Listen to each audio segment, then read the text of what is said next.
Hello everyone, welcome to my channel, The Legit Astrologer. My name is Rajat Kapoor. This is the part 2 of the series of videos on Rahu-Ketu's transit that is there from 2023 till 2025. On 30th of October, Rahu and Ketu, the lunar nodes, the shadowy planets, are changing their signs.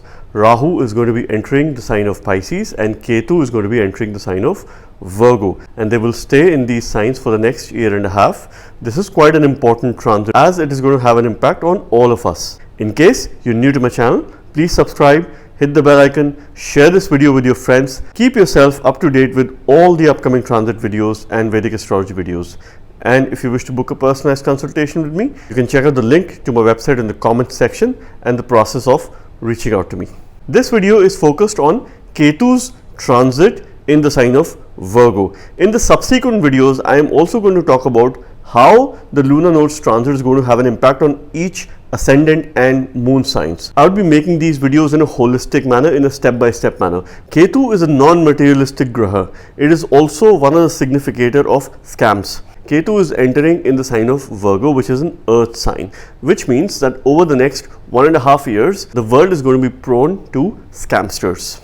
So I'd like to share with you this. If you're watching a prediction of Rahu-Ketu's transit for the next 1.5 years, that means from October 30th, 2023 till 18th of May 2025, and how it is going to impact all 12 ascendant signs during this time, it is a big scam because it is not going to have the same impact all throughout the time. Because during this transit, Rahu and Ketu are going to spend significant amount of time, months in one nakshatra, in different padas, and they will deliver results accordingly. During certain times of the transit, Rahu will have a greater say. Certain times of the transit, Ketu is going to have a greater say. For example, the first part of the transit on October 30th itself, Ketu is entering the second pada of Chitra Nakshatra, while Rahu is entering Revati Nakshatra. Therefore, in the first part, Ketu is going to have a greater say. It will start delivering results from the end of October onwards,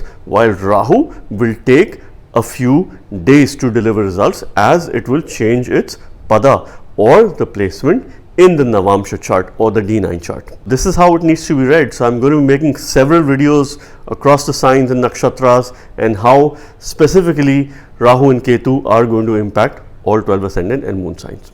Let's understand Ketu. Ketu is the body, a non-materialistic graha. It is significator of spirituality, moksha, and all things spiritual in this world. It keeps itself away from the material world. It has got no desires. It does not have greater needs or wants. Ketu represents any kind of cut. So wherever it is placed in the chart, its significations are very much linked to a knife. That means it cuts.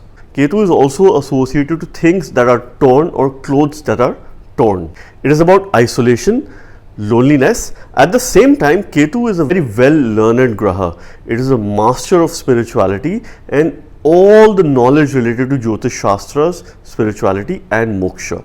To learn the science of astrology, Vedic astrology, one needs to have a positive and a strong Ketu in the chart. It needs to make certain connections in the chart so that you can learn. Ketu also gives material comforts, but when it wants to give material comforts, Ketu will always act as the sign lord or the dispositor of this sign.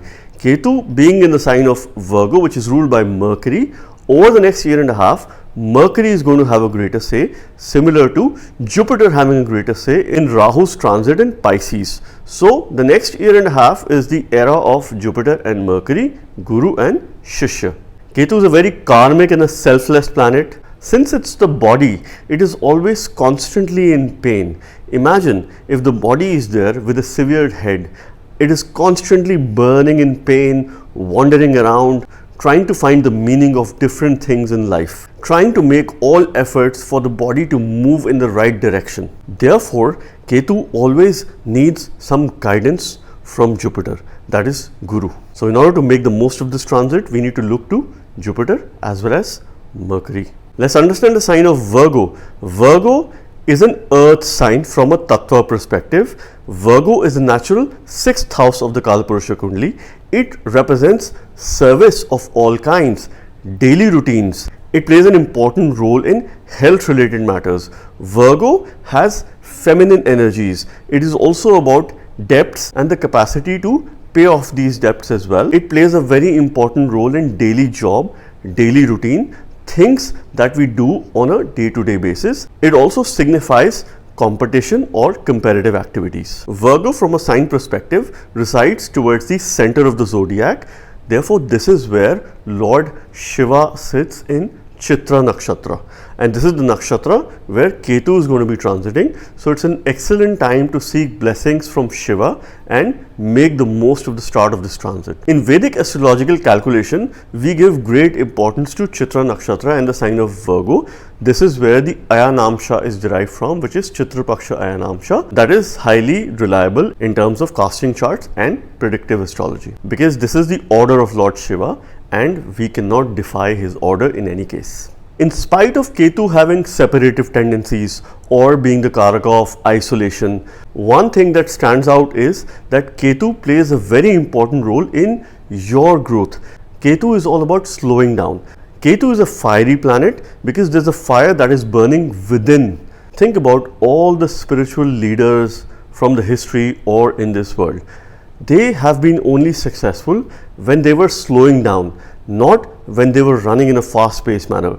In order to make certain decisions, it is important to take a step back and slow down and not run. And this is the kind of message that Ketu gives. Therefore, it plays a very important role in growth and development. If you are to grow, slow down, look towards Ketu. That will help you reflect and make great decisions in life. Ketu is associated to dogs. Virgo is an earth sign. So this transit could be an optimum time to have a pet dog at home, or if you do not wish to have a dog, look after dogs, feed dogs, work towards animal welfare, all kinds of animals and their protection. That could be a center of attention over the next year and a half. A word of caution is, if you keep a pet dog, your spiritual practice should be on a lower side. You should not spend too much time in spirituality or mantra chanting. You should give that time to the dog, because if you do that, the dog suffers. As having a dog is a seva in itself, it is a service, and that he or she needs to be treated as a child. Therefore, I could conclude that Ketu is also one of the faithful grahas for those who believe in growth by wisdom. Next 1.5 years, Mercury is going to have a greater say in this transit. If you have a strong Mercury placed in your chart, if Mercury is connected to good houses placed in Kendra, Trikona, if it is making a good sambandha or a yoga with other planets such as Venus, Jupiter, Saturn, you can expect phenomenal results of this Ketu's transit in the sign of Virgo.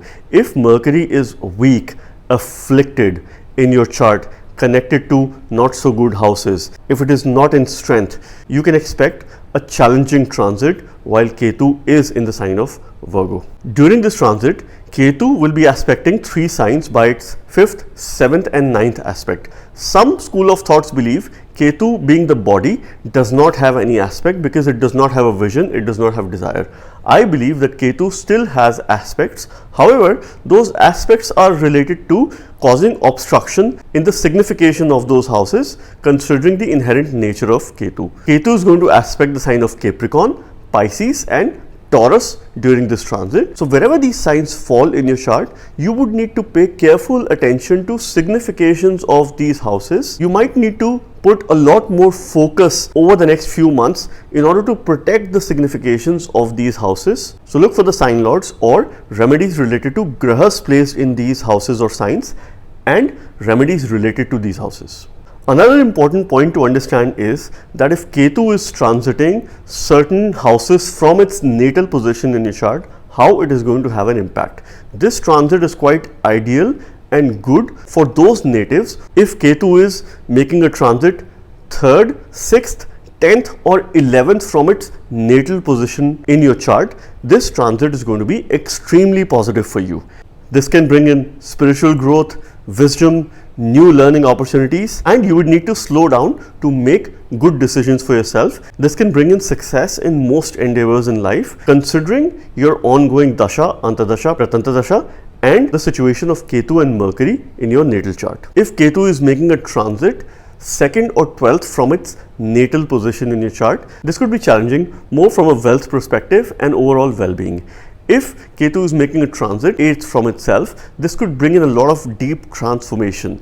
And if it is at a spiritual level, it is going to help you in the long run. Otherwise, it could be challenging if you stay resistant towards the change. If Ketu is making a transit 5th or 9th from itself, this could bring in a lot of dharmic growth, a lot of growth with regards to spirituality, fortune, higher learning, but at the same time, this is going to be painful. If Ketu is making a transit 4th or 10th from its natal position in your chart, this could bring in success in workplace endeavors or your actions in your own world and the kind of decisions that you make. Who's going to have a maximum impact of this transit? If you're running a dasha, antardasha, pratantardasha where Rahu or Ketu are playing a role, if you have prominent planets in the sign of Virgo, in the sign of Pisces, in the sign of Taurus, in the sign of Capricorn, you are likely to be impacted by this transit.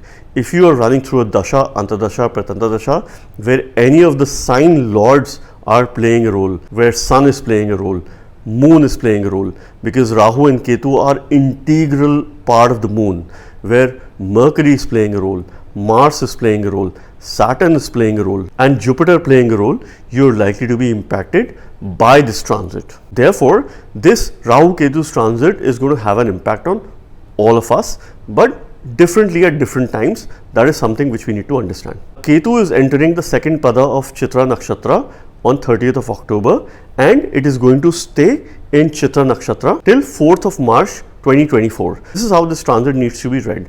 Since Ketu is changing its pada, it is going to start delivering results from 30th October onwards. Unlike Rahu, that would need more time to deliver results. So during this time, wherever the sign of Capricorn is in your chart, it is expected to deliver some sort of positive results, because Chitra Nakshatra is ruled by Mars, and this is where Mars gets exalted. So there are two planets that you need to look towards, Mercury and Mars, if you were to make the most of Ketu's transit. If you were to foster your own growth. Ketu, based on its Nakshatra transit, is activating the 5th cycle, which is about education, future focus. It is about children, love, creative self-expression and arts. This is an extremely progressive cycle which is focused towards the future. So it is an optimum time for you to sit back, slow down and plan for the future. Make good decisions. One important message that I want to give during this transit is, wherever Ketu is going to make a transit in a specific house in your chart during this transit in the sign of Virgo, you're going to witness separative tendencies related to matters of those houses. So this is something which you need to be conscious of in terms of your own management.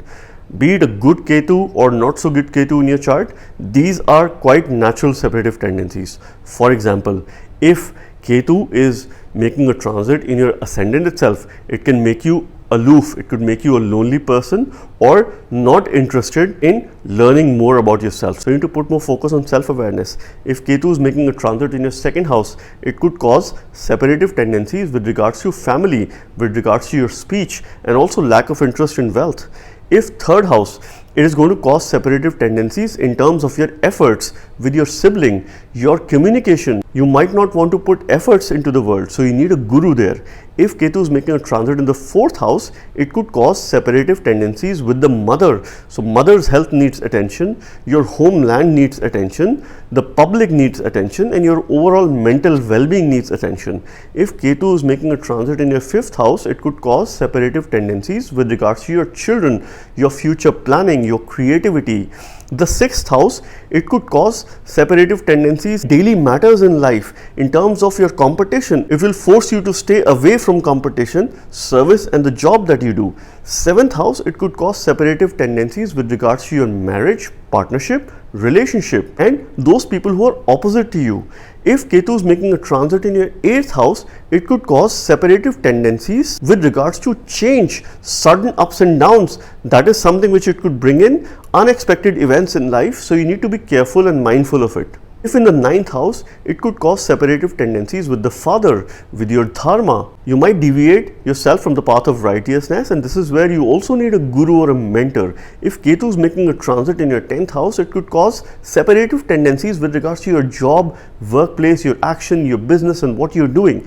If Ketu is transiting in the 11th house, it could cause separative tendencies with regards to social network, your friends, the ability to grow and have gains. It can create a situation that you might not be interested in it, and this is where you need to focus on. If in the 12th house, it could cause separative tendencies with regards to your spiritual pursuits, with regards to your sleep and habits, in terms of your overall self-consciousness and awareness, and this is where you need to be mindful of. So all in all, transits are always mixed. There are ups and downs, there are highs and lows. We need to understand the signs they're moving through, the nakshatras, and some of the connections in the chart in order to understand its impact. In the upcoming videos, I'm going to be talking about how these transits are going to have an impact on all ascendant or moon signs. So this was about Ketu's transit in the sign of Virgo. I hope this Ketu's transit brings a lot of wisdom, spiritual growth, and helps us manage our daily routines, our jobs, and welfare towards the society.